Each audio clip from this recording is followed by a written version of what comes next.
Bonjour, bonjour, bienvenue à cette vidéo sur le Qigong pour débutants. Dans cette vidéo, on va parler d'une forme très simple qui s'appelle le Mei Ren Shu, qui veut dire les belles mains de fée, mais qui est très puissante. Mon nom est Francis, je suis de l'Académie Sérénité, une plateforme en ligne pour apprendre à votre rythme le Qigong, une plateforme très pédagogique qui offre à chaque semaine une nouvelle capsule dans votre courriel pour avancer progressivement et apprendre plusieurs mouvements, plusieurs formes et leur signification. La plateforme est supportée par un système qui s'appelle Système IO, que je vous recommande fortement si vous voulez monter vous-même du contenu des cours pour votre clientèle. Le lien vers l'académie et vers la plateforme Système IO sont dans la description ci-bas. Le Mei Ren Shu. Mei Ren Shu, une petite pratique de Qigong qui peut se faire assise ou debout, vraiment à votre rythme. Et l'idée, c'est d'aller créer ce qu'on appelle une balle de Qi, une balle d'énergie ou une boule d'énergie entre nos deux mains. On a parlé dans une vidéo précédente, mais je le reviens vite, du point sur le méridien du péricarde qui s'appelle péricarde 8, Lao Gong, le palais du travail. Et pour le trouver, quand on fait un point relax, c'est là où notre majeur touche notre main. Donc, on a les deux côtés. C'est un point en acupression ou en acupuncture ou un point énergétique qui sert à recevoir et à émettre le chi ou l'énergie.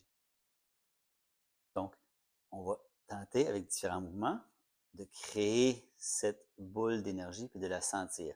Les premières fois, c'est pas tout le monde qui est très sensible. Peut-être que vous allez absolument rien sentir. C'est bien parfait si c'est le cas. On l'imagine, on la visualise, on se le répète dans la tête. Et puis à la longue, la sensibilité des mains et des paumes va se développer et vous allez sentir de plus en plus ce qui se passe entre vos mains. Donc, puisque ce sont des émetteurs et des receveurs d'énergie, les Laogong, ça va éventuellement sentir comme deux aimants qu'on approche et qu'on éloigne. Donc, quand on les approche, ils sont opposés. On peut les approcher, mais jusqu'à une certaine limite. Et puis, d'un autre côté, quand ils sont forts et ensemble, quand on les éloigne, à un moment donné, ils veulent revenir ensemble. Et donc, c'est un petit peu ça qu'on va tenter de faire entre nos deux Laogong, entre nos deux mains. Les autres concepts des autres vidéos demeurent valides. Pleine conscience du mouvement, pleine conscience de la respiration par le nez et par l'abdomen pour s'ancrer le plus possible. Épaules détendues, les mouvements les plus fluides possibles. Donc, je vais vous le montrer, on va le faire quelques fois seulement les quelques mouvements, mais libre à vous après ça de le faire aussi longtemps que vous voulez, que vous sentez que vous en avez besoin. Donc souvent, on va commencer en se réchauffant les paumes. Donc, on tire les doigts avant arrière pour venir frotter nos deux paumes ensemble, sentir un petit peu de chaleur. Et on va déposer la main gauche devant nous, paume vers le ciel, et la main droite par-dessus sans qu'elle se touche. Je vais garder les yeux ouverts pour vous fermer, mais vous le faites les yeux fermés. Et l'idée, c'est d'essayer de sentir, sans bouger les mains. La main gauche peut être à côté ou un petit peu dans les airs. Sentir tout en ayant les épaules détendues, évidemment. Est-ce que la main gauche peut détecter la présence de la main droite? Est-ce que la main droite peut détecter la présence de la main gauche? Et des fois, il faut être un petit peu plus proche. On peut sentir la chaleur ou le champ énergétique d'une main versus l'autre. Puis qu'on le sente ou non, comme je disais tout à l'heure, c'est pas grave. On enchaîne dans les 4 mouvements du Mei Ren Shu. Puis chaque mouvement fait aussi longtemps que vous en avez besoin. Puis chaque mouvement peut être sauté ou abrégé, ou l'ordre peut être inversé. Je vous montre la manière dont je l'ai appris de mon côté. Donc, le mouvement 1 du premier, la main gauche, celle qui est en bas, reste stable. C'est notre assise, c'est notre coussin, c'est notre chandelle et la flamme est par-dessus. Et l'autre, à chaque inspire, on va monter. Et à chaque expire, on va descendre.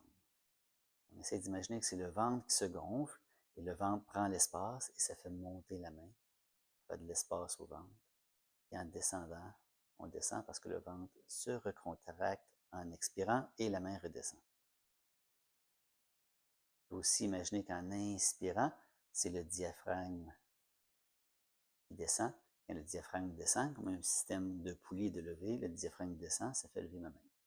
Le diaphragme remonte à l'expire, ça fait descendre ma main. Et donc, le but, c'est d'essayer de sentir ce qui se passe entre les mains et d'ouvrir jusqu'à temps qu'on sente qu'on perde la connexion énergétique. Donc, on ne se rend pas là. C'est pas ça le but. Je sens de moins en moins. Je sens que je vais le perdre, on arrête. Et à la longue, vous allez apprendre c'est quoi cette distance-là et mieux synchroniser votre souffle.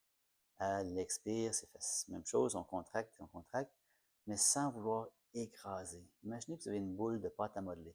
On l'étire sans la casser, mais on la contracte, et puis il y a quand même une boule, donc on ne peut pas venir coller nos mains. Inspire, et on fait juste sentir ce qui se passe dans les mains. Toute la tension est depuis dans le souffle demeure stable. Toute la tension est sur les paumes des mains et sur les doigts. Ce qu'on sent entre les deux mains, tout l'univers est là. Ça, c'est le mouvement 1. Je vous dis, les mains sont fluides, la main du bas ne bouge presque pas ou pas du tout. Je le fais trop vite pour vous le montrer. Donc, inspire, expire. Sans perdre notre contact énergétique, on embarque dans le mouvement numéro 2. Encore une fois, je me répète, mais vous ferez le mouvement numéro 1 aussi longtemps que vous jugez nécessaire.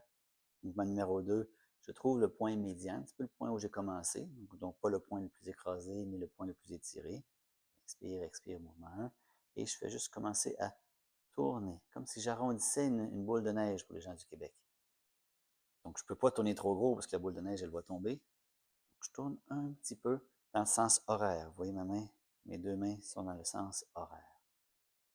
Pour arrondir. Donc, j'ai étiré et contracté mon énergie et là, je l'arrondis, je la purifie. L'intention demeure encore parfaitement sur les mains. Et après avoir fait ça, on peut ralentir, synchroniser avec le souffle, comme toujours. Et éventuellement, après quelques fois ou quelques minutes ou quelques inspires, peu importe, quand vous sentez que c'est juste, en continuant la rotation, je pivote mes mains, qu'elles viennent en posture numéro 3. Et quand je continue de les tourner, mais cette fois-ci, gauche-droite et non au bas. Gauche-droite. Je continue. Donc, je descends en avant, je monte en arrière. Les deux mains sont toujours à l'opposé, comme si j'arrondissais une boule de neige. Et éventuellement, quand cette posture numéro 3 est terminée, vous en avez assez, vous sentez que c'est juste, on termine, on arrive au centre, et avec le prochain inspire, on rétire notre boule, on rétire notre pâte à modeler, et on la contracte. La discussion qu'on a eue sur une autre vidéo du yin et du yang, on peut s'imaginer qu'à l'étirement, on gagne de la souplesse, on gagne de l'adaptabilité. On est yang, on fait face à la vie, au monde. Yang, c'est la tête, donc on s'adapte aux circonstances. Et quand on contracte, on crée de la stabilité, de la force, de la densité, de l'ancrage, de l'enracinement, tous des concepts qu'on a déjà parlé, qui est très yin. Donc, on est ancré dans nos valeurs, dans qui on est, dans nos croyances, mais on s'adapte à la vie. Donc, plus on est stable, mais adaptable en même temps, plus on vit librement et on s'adapte sans défaire qui on est.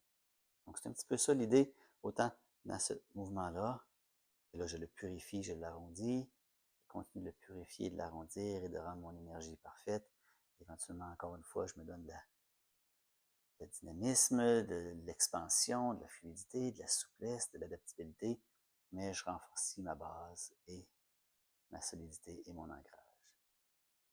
J'ouvre, yang, je ferme, yin.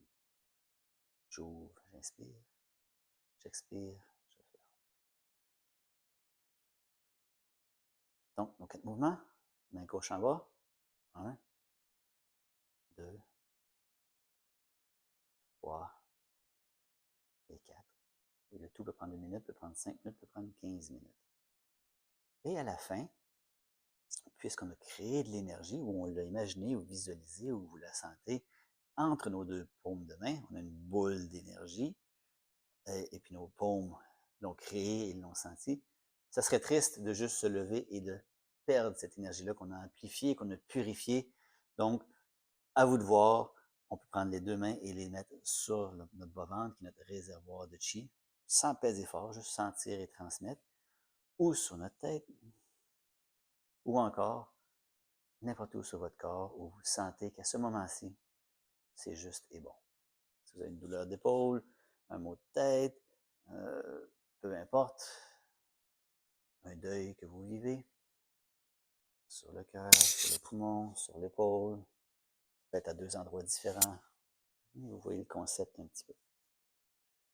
Et vous restez comme ça, le temps de 4, 5, 6 inspires, dans la posture que vous avez choisie, avec l'endroit où vous avez choisi de nourrir. Voilà, ça complète la petite vidéo du Mei Ren Shu, les belles mains de fée. On le fait en toute souplesse, en toute liberté, pour davantage de contenu pédagogique, bien décrit, à votre rythme.